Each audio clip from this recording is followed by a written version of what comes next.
Primeiro é um tradutor, né? Um tradutor do universo ou escrito do roteiro, ou do briefing, ou de uma ideia para o universo imagético, né? Então, a gente tem que traduzir as coisas mais abstratas e mais inesperadas possível para essa linguagem. Então, acho que a gente se coloca como esse tradutor, né? Assim como o fotógrafo é um tradutor das ideias, né? Para a estética também, é diretor de arte, todo mundo traduz um universo que está ali na cabeça da direção, ou do cliente, ou da agência, enfim. Então, acho que essa tradução é o termo, né? Você é um tradutor. E aí, na prática, cara, você precisa saber, para ser um colorista, primeiro, eu acho que nossa área é comunicação, né? Então, primeiro, comunicação. Saber se comunicar, saber as linguagens dessa área, né? Saber os termos, saber as cores, né? Nome de cor, por exemplo, é uma coisa muito polêmica. Não se usa muito em português muita variedade de nome de cor, assim, popularmente. É pouco. Você fala azul, azul claro, azul escuro, azul marinho. Tá, e azul bebê, sei lá. Azul calcinha. Azul calcinha. Aí vai pegar a referência de cor, tipo, nome de esmalte. Puta, tudo nome do público específico. Nomes fantasia, né? Criados para... E se é uma linha de esmalte mais teen, são os nomes daquele universo teen. Se é um universo mais adulto, são outros nomes, outros termos. Então, se aplica essa comunicação a esse público, a esse nicho, né? O nosso tem vários, tem técnicos e você também tem que lidar com os abstratos, né? Os poéticos e os subjetivos. Porque a pessoa pede para você, não gostei, queria mais macio. E aí você tem que traduzir macio como? Para saturação, contraste, luminosidade, enfim. Tá, mas na prática mesmo, me corrija se eu estiver errado. Você é responsável por finalizar um filme que foi montado por outras pessoas, que foi dirigido por outras pessoas, filmado por outras pessoas, pegando esse material bruto e colorindo. e trabalhando essas variáveis, certo? Sim. Contraste, saturação, luminância, redesenhando e repintando esse frame conforme a necessidade, puxando uma cor a mais, outra a menos, certo? E dando unidade e identidade para o filme. Tá infartando. Era algo muito bom. Tô emocionado com isso. Eu falei alguma besteira ou é por aí? É isso. Essa é uma das etapas do processo. Dessa tradução que eu falei. Então, você tem que traduzir a ideia para o concreto, né? Então, mas a gente já trabalha numa base pré-definida, né? A gente não começa do zero. Não é uma página em branco. Isso já tem trabalho da direção de arte, da própria direção. Então, a gente potencializa o que está ali, né? A gente não inventa, por mais que pareça, às vezes, o antes e depois, né? Que, nossa, mudou tudo. Não mudou tudo. Você está trabalhando com a informação que está ali. Se não tem a informação, não tem o que você mexer. Se um céu estourou, não existe céu. O colorista não traz de volta. Se a roupa, enfim, tem uma textura, ela vai continuar com aquela textura. Isso já é outro departamento, né? VFX.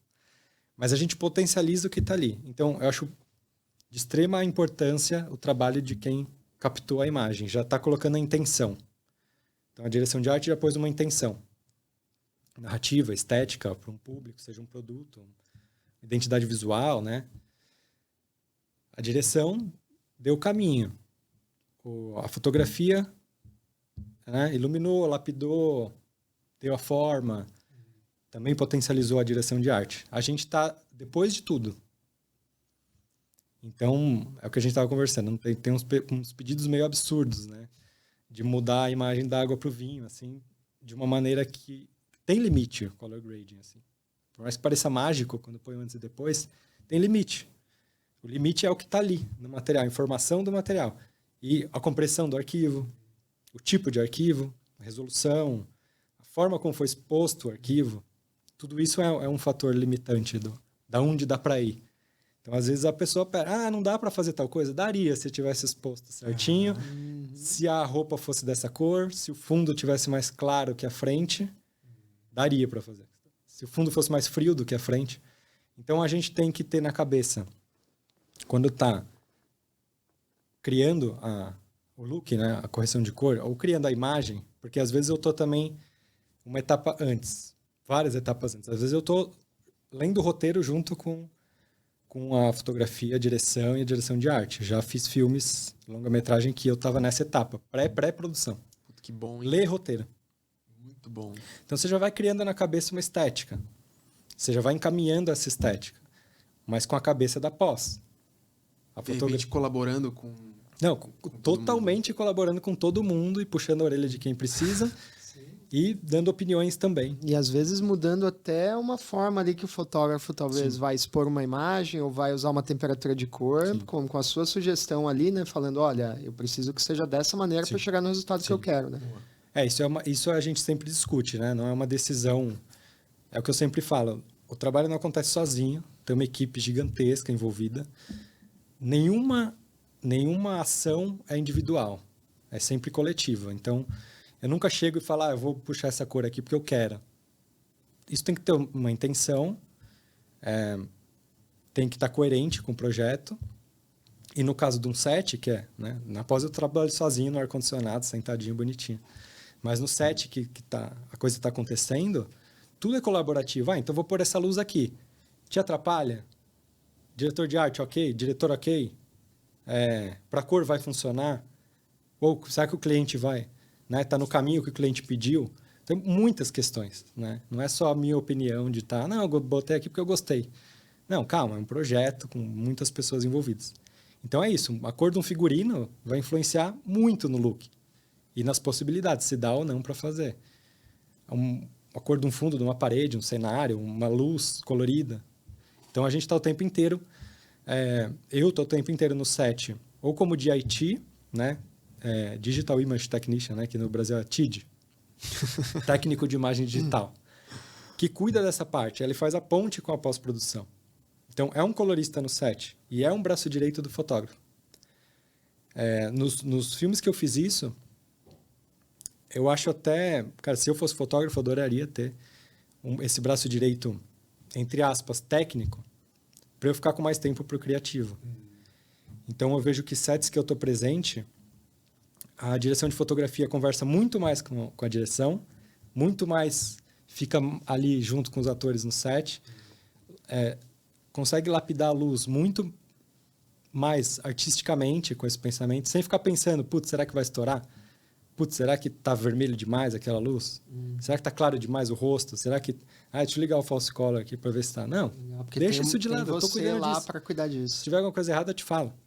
Ótimo. Além disso, esse eixo de luz é coerente com a sequência, com o filme, com a proposta que a gente conversou na reunião sobre o roteiro? Então, está costurando tudo. Então, os filmes que eu participei desde o começo, você está criando o look desde o começo, desde a primeira reunião. Putz, e se for para esse caminho? É legal, uma direção de arte precisa... Seria bom se tivesse... Você vê filme americano? Animal. Não só filme americano, mas você vê filmes... de sucesso esteticamente, né? Filmes contemporâneos ou filmes que entram para a história. Cara, a cor do botão da camisa pensada, tudo muito pensado. Assim. Você já sabe que a pessoa está com a barba rala, e isso vai ter um efeito no color grading, porque é exatamente na luminância da barba rala que vai pegar aquela cor daquela proposta de look. Então, todo mundo que tem a barba rala ou uma blusa, uma camiseta, enfim, com uma cor específica, um cenário, um objeto com aquela cor, vai tingir da cor do look. Então, você já está pensando nisso. Então, você já sabe que um metal X vai ficar azulado na pós-produção. Então, isso não é empírico, né? Não é assim, putz, olha, ficou legal, joguei o loot aqui, ficou legal. Não, calma. Você vai muito teste. Todo começo de projeto tem muitos testes. E eu acho que isso é uma coisa que está se perdendo muito no mercado hoje em dia, fazer teste. Geralmente a publicidade não tem muito tempo para fazer teste. Longas tem um pouco mais, mas acaba se deixando um pouco de lado. Você não vai descobrir na hora E não vai descobrir depois que deu errado ou deu certo. Testa. Já filmaram um PB? Não. Você filmar PB, muita coisa dá errado. Porque você, por exemplo, maquiagem, passa um batom na pessoa. Filma PB. Se você passa um batom vermelho, fica preto. Se você quer que a pele, o lábio tenha textura ou não fique tão escuro, tão enterrado, você tem que pintar de uma outra cor. A cor que tem a luminância alta. Porque não importa a cor, a matiz não importa, não tem matiz, mas a luminância da cor importa. Geralmente, filme PB, o sangue é verde ou azul. Azul não, porque azul fica escuro, mas o verde é muito usado para cor de sangue, porque ele tem a luminância mais alta. Se você põe o sangue vermelho, imprime preto. Não tem textura. Então, para ter textura, usam sangues com cores bizarras. Assim. Sensacional. Tem um museu na Walt Disney World, da Flórida, no parque principal lá do Magic Kingdom, tem um museu da Disney, do Walt Disney, e dos processos dos filmes que ele fazia. Tem o Pantone numa prateleira, as tintas mesmo, nos potes que eles usaram nos filmes da Disney, da Cinderela, esses filmes de desenho, né? Tem um sistema de cor feito para o filme. Porque o processo de filme e revelação que eles usavam distorcia as cores. Então, assim, o céu é verde, a pele é meio azulada, é meio bizarro. Não é um negativo, especificamente. É um sistema de cor. Criaram um sistema de cor por processo deles do filme. E eu acho que isso é o que deveria ser feito meio que em todo filme. Criar um processo de cor, um sistema ali para dar certo. O seu look, a sua estética, a sua narrativa e tal. É importante falar também que a gente, assim, hoje está imerso totalmente no digital, né? Mas o ofício, né? Ele vem de muito antes, né? Ele vem do analógico, né? E a correção era física, né? No caso dos filmes, correto? Sim. E os fundamentos, eles vêm de lá, né? O fundamento não muda. Exato. Nada mudou da base do pensamento, do processo. O processo muda um pouco pelo workflow e tal. Mas a base desse pensamento é a mesma. É igual. Quem filmava em película e manteve o pensamento para o digital, está se dando bem. Uhum. Agora, quem entrou no digital achando que não, isso é passado, não precisa mais de fotômetro. Precisa. Tá perdendo uma boa parte da base. Muito, né? você tem um controle. O que é? Toda profissão tem uma ferramenta. O médico tem, o engenheiro tem. Todo mundo tem uma ferramenta que precisa. Por que a fotografia não tem uma ferramenta? Por que o colorista não tem uma ferramenta? Uhum. Todo mundo tem uma ferramenta para se guiar. Você não vai no olho, eu acho que tá bom essa cor aqui. Isso não é profissional, né? Ou é um processo experimental, ou é um outro tipo de trabalho. Mas no mercado de trabalho, se não tiver processo, você fica para trás, né? Ou não dá certo, as coisas não dão certo.